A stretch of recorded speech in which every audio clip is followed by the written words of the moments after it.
मरहबा friends, मैं हूं आपकी अपनी डॉक्टर समीरा अजीज सऊदी मीडिया से और मैं चेयरपर्सन हूं समीरा अजीज ग्रुप ऑफ कंपनीज की। फ्रेंड्स, रजब भट्ट अब यूके में हैं और कहा जा रहा है कि वो वहां पर असाइलम की गर्ज से गए हैं, शायद कनाडा भी जाएं। उन पर पहले इल्ज़ाम लगा था सोशल मीडिया पर तौहीन मजहब और तौहीन रिसालत का। बाद में पता चला कि तौहीन रिसालत का उन पर कोई इल्ज़ाम नहीं है बल्कि अफवाह है और उनके दुश्मनों और बदख्वाहों ने ये खबर उड़ाई थी और उन्होंने भी जाने किस रॉ में आकर अपने लिए भी तौहीन रिसालत वाली बात कह डाली, जबकि असल में उन पर जो FIR है वो तौहीन मजहब की है, जिसके लिए उनको कहा जा रहा है कि वो अपने मुल्क पाकिस्तान वापस आएं और अपने आप को क्लैरिफाई करें। रजब भट्ट साहब ने माफ़ी भी मांगी सऊदी अरेबिया में खाने काबा के सामने। उन्होंने कहा कि उन्होंने कोई गलती नहीं की है, लेकिन फिर भी उन्होंने अगर किसी का भी दिल दुखाया हो तो वो उसके लिए माजरत ख्वाह है। अब यह है कि वो जैसे ही अपने वतन वापस जाएंगे उन्हें गिरफ्तार किया जाएगा।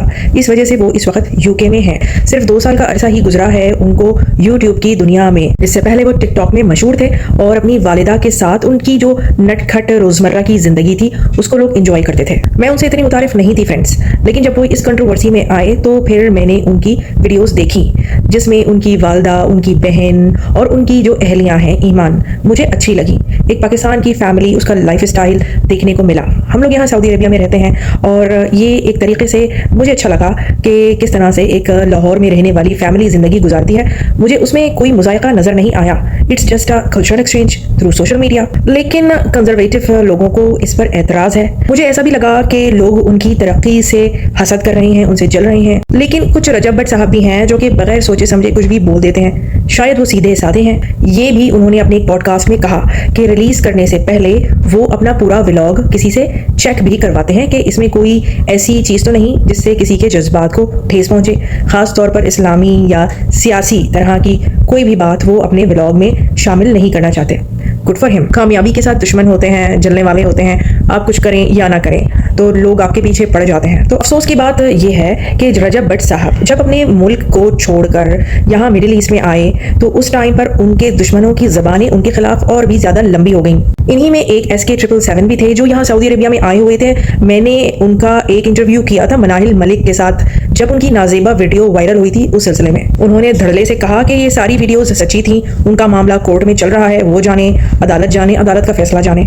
लेकिन मुझे उस वक्त सख्त गुस्सा आया जब मैंने ये देखा कि SK777 रजब भट्ट की जो बीवी है ईमान, उनके लिए नाजेबा धमकी दे रहे हैं। और इस वीडियो में SK777 ने यह बरमिला साफ साफ कहा कि किसी ने उनसे रब्ता किया है और उसके पास रजब भट्ट और ईमान की नाजेबा वीडियो है।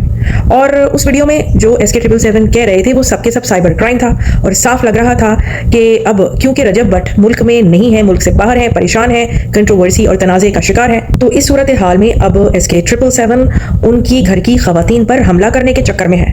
और मैंने फिर गुस्से में उस पर वीडियो बनाई थी और ये भी कहा था कि ऐसी कोई वीडियो होगी ही नहीं और AI जनरेटेड ये कुछ कंटेंट होगा जिससे रजब भट्ट को मजीद परेशान करने की कोशिश की जाएगी एंड दैट्स इट। और उस वक्त मैंने ये भी कहा था SK777 से कि आप सऊदी अरेबिया में हैं और यहाँ पर ये सब नहीं चलता। और बिलाशुबा ये एक साइबर क्राइम था और SK777 को बहुत सारी मुश्किलात का सामना करना पड़ सकता था।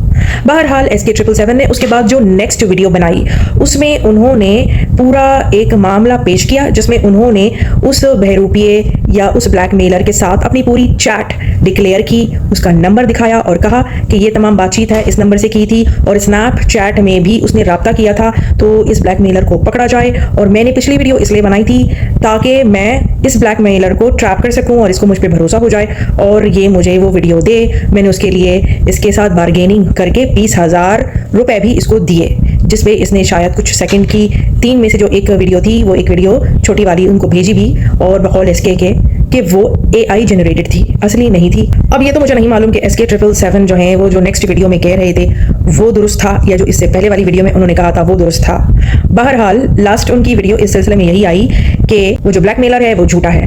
वैसे SK777 अब भी कुछ वीडियोस जो हैं वो पोस्ट करते हैं जिसमें वो मनाहिल मलिक से शदीद नफरत का इजहार करते हैं और उसके खिलाफ वीडियो बना रहे हैं। खैर बैक टू द पॉइंट, रजब भट्ट पर बात करते हैं। रजब भट्ट साहब से मैंने अपनी पिछली वीडियो में ये भी कहा था कि वो अपने घर की, अपनी फैमिली के लोगों पर तवज्जो दें। उनकी नई नई शादी हुई है और वो अपनी बीवी के साथ इतना इन्वॉल्व नजर नहीं आते। उनको अपनी इस बात पर फख्र है कि वो एक अच्छे दोस्त हैं। लेकिन प्रैक्टिकल लाइफ का तकाजा ये होता है रजब भट्ट साहब कि आपकी जब फैमिली होती है, आपकी शादी हो जाती है, तो आपकी फैमिली आपकी तरजीह होती है और यही एक कामयाब और असल जिंदगी कहलाती है। बहरहाल उन्होंने अपने दोस्तों को फिर दुबई से कतर बुलाया ताकि वो उनसे मिल सकें, क्योंकि उनके दोस्त उनके साथ हल्ला गुल्ला करते हैं। रजब भट्ट की जो ऑडियंस है वो ज्यादातर यंग जनरेशन है जो इसी किस्म का हल्ला गुल्ला पसंद करते हैं, तो इसलिए भी शायद व्लॉग में उन्हें अपने दोस्तों की जरूरत होगी और शायद वो अपनी फैमिली को अब कतर के बाद जो वो यूके गए हैं तो वहां पर बुलाएं। लेकिन यूके वो जो ही पहुंचे तो एक और तनाजा खड़ा हो गया। अल्लाहु अकबर, अल्लाहु अकबर, अल्लाहु अकबर, अल्लाहु अकबर। या मेरे मालिक, मुश्किलें क्यों नहीं आसान हो रही हैं। अल्लाहु अकबर, अल्लाहु अकबर, अल्लाहु अकबर, अल्लाहु अकबर, अल्लाहु अकबर, अल्लाहु अकबर। उनकी गाड़ी पर हमला हुआ, जिसके बारे में ऑब्वियसली यही समझा गया कि फर्रुख खोकर, जिन्होंने इससे पहले उनको तौहीने मजहब और तौहीने रिसालत की रूमर के बाद धमकियां दी थी, उन्हीं फर्रुख खोकर पर शुबा किया गया। फर्रुख खोकर के बारे में कहा जाता है कि वो पाकिस्तान की रावलपिंडी से ताल्लुक रखने वाली एक मुतनाज़ा शख्सियत है, टिकटॉक पर होते हैं और उनके मुद्दाहों में ऐसे लोग शामिल हैं जो ताकत और दौलत से मुतासिर होते हैं और वो टिकटॉक पर अपना इसी तरह का लाइफ स्टाइल पेश करते हैं। उन्होंने रजब भट्ट से तौहीने मजहब के मामले में सख्त बरहमी का इजहार किया था। इसी इसना में शहजाद भट्टी एक पाकिस्तानी सहाफ़ी, ब्लॉगर और कॉलमिस्ट हैं। उन्होंने फर्रुख खोकर की इस धमकी के बाद रजब भट्ट और फर्रुख खोकर के माबैन सालिस का किरदार अदा किया था। शहजाद भट्टी की इस कोशिश को सोशल मीडिया पे सराहा भी किया था, लेकिन जो ही रजब भट्ट यूके पहुंचे तो उसके बाद उनकी एक वीडियो आई जिसमें उन्होंने ये कहा कि यूके में उन पर हमला हुआ है और ये हमला हुआ भी उस वक्त जबकि फर्रुख खोकर मौजूद थे खुद भी यूके में। 2025 है।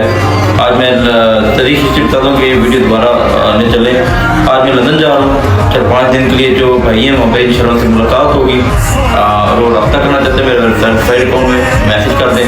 बाकी दोस्तों की तरह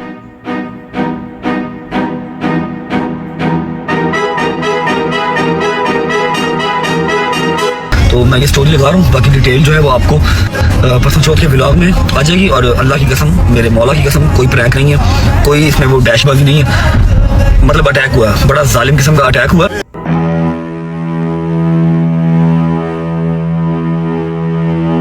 चुनाचे फर्रुख खोकर के खिलाफ रजब भट्ट के जो मुद्दा हैं, जो उनके वेल विशर्स हैं, उन्होंने सख्त गम और गुस्से का इजहार करना शुरू कर दिया। एक बहुत ज़्यादा तनकीद और ट्रोलिंग का सामना है आजकल फर्रुख खोकर को, जिस पर शहजाद भट्टी ने एक पैगाम दिया रजब भट्ट को कि उन्हें पूरी बात बतानी चाहिए थी कि जो उन पर हमला हुआ था वो असल में एक रॉबरी का केस था। वो गाड़ी में मौजूद थे भी नहीं। जब वो गाड़ी में आए तो शीशे ऑलरेडी टूटे हुए थे।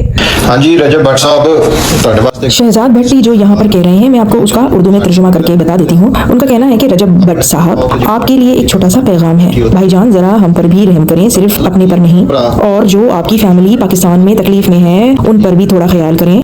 मेरे भाई, तुमने एक नया ड्रामा मार्केट में छोड़ दिया है कि मुझ पर इंग्लैंड में अटैक हुआ। बेवकूफ किसी और को बना दिया होता, समझदार लोग बेवकूफ नहीं होते। इंग्लैंड या यूरोप में सबको पता है कि जो ब्लैक शीशे होते हैं वो सिर्फ चोर तोड़ते हैं। वहाँ लोग किसी चीज को चुराने के लिए शीशा तोड़ते हैं, अटैक करने के लिए नहीं। अटैक उस वक्त होता है जब बंदा गाड़ी में बैठा होता है, ना कि जब बंदा अंदर शॉपिंग कर रहा हो और बाद में आके शीशा तोड़ के सामान चुरा लिया जाए। दूसरी बात यह है कि तुम्हें अच्छी तरह पता है कि पिछले दिनों फर्रुख खोकर भी मेरा भाई है और इंग्लैंड में ही आया हुआ है। और भट्ट साहब, पिछली बार तुम्हारी कंट्रोवर्सी बड़ी मुश्किल से संभाली थी मैंने। तुम्हें अपना भाई कहकर मैंने मामला संभाला। मैंने सबको बोला, भाई को भी समझाया, यानी कि फर्रुख खोकर साहब को समझाया, और तुम्हें भी समझाया। लेकिन अगर तुम जानबूझकर बार बार उसी शख्स को उकसाओगे, यानी फर्रुख खोकर को उकसाओगे, जो कि पहले से गुस्से में हो, तो वो जरूर बताएगा कि अटैक क्या होता है। तुम्हें अच्छी तरह पता है कि अगर तुम ऐसी हरकत करोगे तो इल्जाम उन तक ही आएगा जो अभी इंग्लैंड में बैठे हैं, यानी कि फर्रुख खोकर, क्योंकि वो आजकल इंग्लैंड आए हुए हैं। शहजाद भट्टी समझाने की कोशिश कर रहे हैं रजब भट्ट को। अब आगे ये कहते हैं रजब भट्ट से कि अगर तुमने कोई वीडियो रिकॉर्डिंग कर रखी है और ये सिर्फ तुम्हारी शैतानी है तो जान लो कि तुम्हें ये शैतानी महंगी पड़ सकती है, क्योंकि तुम एक बाहर मुल्क में हो अगर तुमने कोई ऐसा व्लॉग बनाया है जिसमें ये ड्रामा किया गया है कि मेरे साथ ये हुआ है, मुझे किसी ने ये बोला है, तो अगर तुमने भाई कुछ ये सोचकर प्लान किया है तो मेरी रिक्वेस्ट है कि मेहरबानी कर कर इस तरह की वीडियो को अपलोड नहीं करना। ये बात जो खत्म हो चुकी है अगर फिर से चालू हो गई तो इस बार मैं किसी की नहीं सुनूंगा और ना ही मैं अब माफ करूंगा। मैं बर्दाश्त नहीं करूंगा कि मेरा भाई फर्रुख होकर इंग्लैंड में बैठा हो और तुम इस तरह की झूठी बातें करते रहो। ये सब बातें झूठ हैं, 100% झूठ। और फिर तुम झूठ बोलकर इल्जाम सब पर डाल देते हो, लोग फिर हमारे नाम लेते हैं। मैं ये बर्दाश्त नहीं करूंगा। फिर मुझसे किसी तरह की उम्मीद नहीं रखना। लोगों को समझाया और मामला कह कह कर खत्म करवाया। तुम पढ़े लिखे हो लेकिन इंसान बनो। पिछली दफा भी मैंने अहम किरदार अदा किया था। तुम्हें थोड़ा सा ख्याल होना चाहिए कि क्या बात कब करनी चाहिए। और मेरे भाई, इन मुल्कों में जब कोई सिया फार्म अटैक करता है तो 100 या 200 पाउंड से ज्यादा का नुकसान नहीं होता। 100-200 पाउंड के लिए कोई भी किसी पर अटैक कर सकता है और बंदे पर अटैक जब ही होता है जब वो गाड़ी में बैठा होता है। ये सब इन मुल्कों में आम बातें हैं। तो मेरी रिक्वेस्ट है कि मीडिया का गलत इस्तेमाल नहीं करो। बाकी जो चिल्ला रहे हैं कि फलां ने अटैक करवाया, फलां ने अटैक करवाया, ये सब बातें बेबुनियाद हैं। मेरा भाई यानी कि फर्रुख खोकर ना इसमें शामिल था, ना इसका कोई भी लेना देना था। असल में कोई हमला हुआ ही नहीं, असल में कुछ भी नहीं हुआ। वो चोर सिर्फ शीशा तोड़कर सामान उठाकर ले गए और लोग सब तरफ कह रहे हैं कि कुछ बड़ा नुकसान हुआ है। मैं कहता हूँ कि अगर वाकई कोई असल अटैक होता तो मुझे सबसे पहले पता चलता कि हाँ ये असल हमला है। लेकिन ये सब गलत और झूठ बातें हैं कि कोई कह रहा है कि जायदाद का झगड़ा हो गया, फलाने ने धमकी दी। पता नहीं तुम लोग अपने फॉलोअर्स को क्या सुना रहे हो और क्या झूठ फैला रहे हो। खुदा का खौफ करो यार। इसी वजह से मेरा मशवरा है, मेहरबानी करके इस तरह की कोई वीडियो अपलोड करने से पहले 10 बार सोच लेना। इस बार अगर कोई ऐसी बात समझ से ऊपर निकली तो लोग उसे वैसे ही समझ लेंगे जैसी वो तुम्हारी तरफ से दिखाई गई है। तो शहजाद भट्टी का ये कहना था कि रजब भट्ट ने इस तरह की आधी अधूरी वीडियो बनाकर लोगों को शक शुबे में डाला और जो कुछ भी मुज़ाकरातों की कोशिश उन्होंने की थी फर्रुख खोकर और रजब भट्ट के माबैन, उन कोशिशों पर पानी फेर दिया। उन्होंने बल्कि ये धमकी भी दी कि तुम्हारी फैमिली पाकिस्तान में है, उसके साथ कुछ अगर बुरा हो तो इस किस्म की बातों से परहेज करो, बिला वजह की रूमर्स नहीं उड़ाया करो। इसलिए रजब भट्ट को चाहिए कि वो बता दें अपने फैंस को कि वो फर्रुख खोकर के खिलाफ वीडियोस इस तरह से अपलोड ना करें। फौरन से पहले रजब भट्ट साहब को पूरा वाकया ठीक तरीके से अपने चैनल पर पेश करना चाहिए है। शॉर्ट या छोटी वीडियो परेशानी में अगर उन्होंने अपलोड कर भी दी थी तो उससे उन्हें इज्तिनाब करना चाहिए था, बल्कि पूरी बात बताएं। या कहीं वाकई ऐसा तो नहीं कि वो खुद ही कंट्रोवर्सी फेंक देते हैं सोशल मीडिया पर ताकि उन पर बातचीत रहे, या हो सकता है कि असाइलम लेने के लिए ये ऐसा करने पर मजबूर हों, हमें नहीं मालूम। जो रजब भट्ट के हालात हैं उससे तो यही लगता है कि वो असाइलम लेंगे, शायद उन्हें असाइलम मिल भी जाएगा। लेकिन रजब भट्ट के साथ जो कुछ भी हो रहा है, जो उनकी जिंदगी है, उससे हमें एक सबक जरूर मिलता है। कामयाबी अगर मिल भी जाए तो उसको मेंटेन रखना बहुत जरूरी है। अपने दिमाग को ये आदत डालें कि पहले तोलें और फिर बोलें। सोच समझकर बोलने वाला इंसान ही कामयाब रहता है क्योंकि इससे वो कम मुश्किलात का शिकार होता है। रजब भट्ट को इस प्रैक्टिस की आदत डालनी चाहिए। उनके जो व्लॉग्स हैं वो प्री रिकॉर्डेड होते हैं, कोई लाइव नहीं होते, तो ऐसा करना उनके लिए कोई मुश्किल नहीं। जिंदगी को इतनी लापरवाही से बरतना कोई समझदारी नहीं होती, खासकर उस वक्त कि आप एक कामयाब इंसान हो और आपसे जलने कुड़ने वाले बहुत आपके इर्द गिर्द मौजूद हों। रजब भट्ट के जो फैंस हैं उनको चाहिए कि वो ये बात समझें कि अगर वो वाकई रजब भट्ट से मोहब्बत करते हैं तो उनको शहजाद भट्टी साहब की कोशिशों को रायगान नहीं करना चाहिए। और वो ये कोशिशें, ये एफर्ट्स खराब कर रहे हैं अगर वो ऐसी वीडियोस अपलोड करेंगे या सोशल मीडिया पे कमेंट करेंगे जिनमें फर्रुख खोकर के खिलाफ बयानात होंगे या ट्रोलिंग होगी।